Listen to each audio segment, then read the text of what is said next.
नमस्कार। आपका बहुत बहुत स्वागत है हमारे चैनल लीगल आउटलुक में। हमने कल एक कानूनी नज़रिए पे चर्चा की थी जो स्पेसिफिक रिलीफ एक्ट पे आधारित था। 13 जनवरी को लोहरी मनाया जाता है दिल्ली में, और इसी दिन इस साल मतलब 13 जनवरी 2023 को सुप्रीम कोर्ट के डिवीज़न बेंच ने स्पेसिफिक रिलीफ एक्ट पे स्पेसिफिक परफॉर्मेंस पे एक जजमेंट पास किया, केस डिसाइड किया। इसमें जो दो जजेस थे, एक जस्टिस एम आर शाह, दूसरा जस्टिस नागरत्ना, दोनों ने अलग अलग जजमेंट लिखे और डिसेंट किया। एक ने अपील को अलाउ किया, एक ने अपील को डिसमिस किया। इसके पहले कि हम आगे बढ़ते हैं, बहुत ही इंटरेस्टिंग जजमेंट है ये। और ख़ासकर मैं जो जस्टिस नागरत्ना का जजमेंट है वो उसमें बहुत सारे इंपॉर्टेंट आस्पेक्ट को बहुत बेहतर तरीके से डील किया हुआ है। फैक्ट समझते हैं। वासुदेवन कुरूप एक एग्रीमेंट टू सेल में इंटर करते हैं हरिदासन के साथ। हरिदासन लैंड ऑनर था, और जिसमें ये होता है वो एक एडवांस अमाउंट पे किया जाता है 10,000 रुपये का, और बचे हुए अमाउंट को 6 महीने में पे करने का होता है। इसके पहले बायर को ये इंश्योर करना होता है कि वो लैंड को मेज़र कर ले, और सेलर के जिम्मे ये काम होता है कि वो परचेज सर्टिफिकेट ले ले केरला लैंड रिफॉर्म एक्ट के तहत। हरिदासन ने ज़मीन की पैमाइश नहीं करी, नापा नहीं, उसकी मेजरमेंट नहीं कही, और जिस बाद में इवन कि उसने पैसे भी पे नहीं किए 6 महीने में जो पे करना था सेलर को, और वो एक suit for specific performance file करता है उस 6 महीने के पीरियड के ख़त्म होने के 1 साल 1.5 साल के बाद। डिफेंस, जो बेचने वाले का डिफेंस ये होता है कि जो दूसरी पार्टी थी, बायर थी, वो रेडी और विलिंग नहीं थी अपने परफॉर्मेंस को, अपने अपने ऑब्लिगेशन को पूरा करने में, और सूट भी फाइल किया है काफ़ी दिनों के बाद। और सेलर का ये कहना होता है कि वो एक हार्ट पेशेंट था, उसको दवा दारू कराने के लिए पैसे चाहिए थे। अल्टीमेटली इसने पैसे नहीं दिए बहुत बार मांगने के बाद भी, तो उसने अपने ज्वेलरी बेचकर, गोल्डन ऑर्नामेंट्स बेचकर अपना इलाज करवाया, और जो कर्ज हो गया था उसको चुकता किया। ट्रायल कोर्ट सूट को डिग्री कर देती है, सूट फॉर स्पेसिफिक परफॉर्मेंस में स्पेसिफिक परफॉर्मेंस का ऑर्डर कर देती है, हालांकि थोड़ा जो रेट था लैंड का उसको बढ़ा देती है। हाई कोर्ट के पास मुद्दा पहुंचता है, बायर सेलर हाई कोर्ट जाता है। हाई कोर्ट में जो अभी कंसर्न प्रोविज़न है सेक्शन 20 स्पेसिफिक रिलीफ एक्ट का आफ्टर अमेंडमेंट ऑफ 2018, उसको कंसिडर करते हुए सूट फॉर स्पेसिफिक परफॉर्मेंस की डिग्री को सेटिसाइड कर देती है। हालांकि ये कहती है कि सेलर जो 10,000 रुपये लिया था वो 10,000 की जगह 3,10,000 रुपया लौटाएगा। अब ये मैटर पहुंचता है सुप्रीम कोर्ट। सुप्रीम कोर्ट में इस केस का नाम है, ये सिविल अपील नंबर है 4072 ऑफ 2022, और केस का नाम है सी हरिदासन वर्सेस अनपत परकट्टू वसुदेव कुरूप। जस्टिस शाह ने टोटल 13 पेजेस के जजमेंट लिखे, जिसमें 12 पेजेस में उन्होंने केवल सबमिशंस लिखा जो उनके सामने किया गया था, और बड़े एक छोटे से पैरा में उन्होंने ये कह दिया कि जो हाई कोर्ट का ऑर्डर था वो सही था, और इस तरीके से अपील को अलाउ कर दिया। हालांकि उन्होंने ये कहा कि आर्टिकल 142 कॉन्स्टिट्यूशन इंडिया के तहत कि जो बायर है वो अपने पैसा जो तय हुआ था उसके अलावा 10 लाख रुपया एक्स्ट्रा पे करेगा।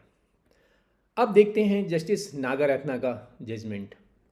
वो शुरू ही इस बात से करती हैं कि मुझे दुख है कि मैं जो रीजनिंग हमारे दूसरे ब्रदर ने दिया है और जो कंक्लूजन अराइव किया है उससे मैं सहमत नहीं हूँ, और इसलिए मैं अपना सेपरेट जजमेंट लिख रही हूँ। जजमेंट जो जस्टिस नागरत्ना ने लिखा वो बड़ा वेल रीजनिंग जजमेंट था, वे बहुत ही बेटर रीजनिंग दिया हुआ है, और हर एक रिलेटेड आस्पेक्ट को, लॉ को एज वेल एज फैक्ट को बहुत बढ़िया डील किया हुआ है। उन्होंने अपने सामने जो 2 सवाल रखे जस्टिस नागरत्ना ने, वो पहला ये था कि क्या जो प्लेंटिफ का कंडक्ट है, यानी जो बायर का कंडक्ट है, उससे रेडीनेस और विलिंगनेस निकल के आ रहा है जो उसके पार्ट में होना चाहिए था। दूसरा कि क्या बायर ने जिस पर्पस से सेलर बेचना चाह रहा था लैंड को, उस पर्पस से उसने टाइमली पेमेंट नहीं किया, जिसकी वजह से उसकी बीमारी में दिक्कत आई, और उसने एडवांस के रूप में केवल 4% ऑफ टोटल कंसिडरेशन अमाउंट को पे किया था, तो उससे उस जो सेलर का पर्पस है डिफीट होता है। अब इस दोनों क्वेश्चंस के बैकग्राउंड में उन्होंने जो डील किया और जो कंक्लूज़न किया, पहला उन्होंने बोला कि बायर ने कोई अटैम्प्ट नहीं किया लैंड को मेज़र कराने का जिससे कि एक्चुअल कंसिडरेशन अमाउंट डिसाइड हो सके, क्योंकि केवल रेट डिसाइड हुआ था और एक्चुअल कंसिडरेशन अमाउंट डिसाइड होना था लैंड के मेजरमेंट के अनुसार। दूसरा उन्होंने कहा कि जो स्टिपुलेटेड पीरियड था 6 मंथ्स का, जो एग्रीमेंट में जिक्र था जो 6 मंथ का जिसके तहत पेमेंट होना था, तो लीगल नोटिस ही बायर ने दिया उस 6 मंथ के बाद, 1 साल के ख़त्म होने के बाद।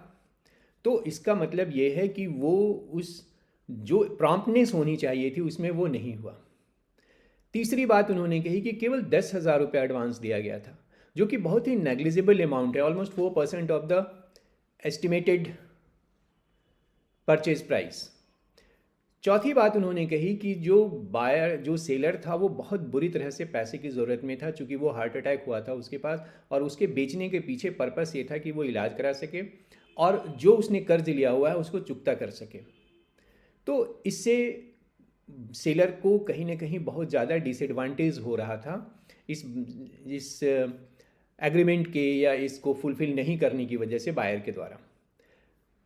पांचवी बात उन्होंने कही कि जो बायर है वो रियल एस्टेट एजेंट है और वो उसका जो एक बिहेवियर निकल के आया है पूरे ट्रायल कोर्ट रिकॉर्ड से कि वो इस तरीके के एग्रीमेंट में इंटर करता है और इंटर करने के बाद वो बायर ढूंढने निकलता है और अगर बायर नहीं मिलता है तो फिर वो जो टाइमली पेमेंट नहीं करता है।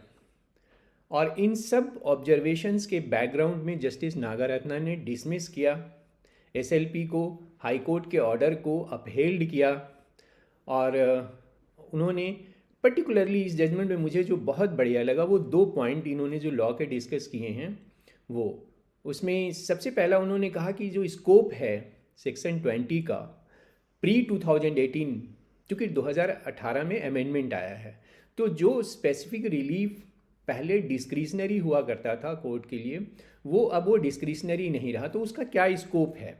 अगर उसको हम क्वेश्चन के तौर पे देखें तो क्या ये इनकम्बेंट है किसी कोर्ट पे कि वो स्पेसिफिक रिलीफ को ग्रांट करे आफ्टर अमेंडमेंट ऑफ सेक्शन 20 जो कि 2020 में अमेंडमेंट आया है।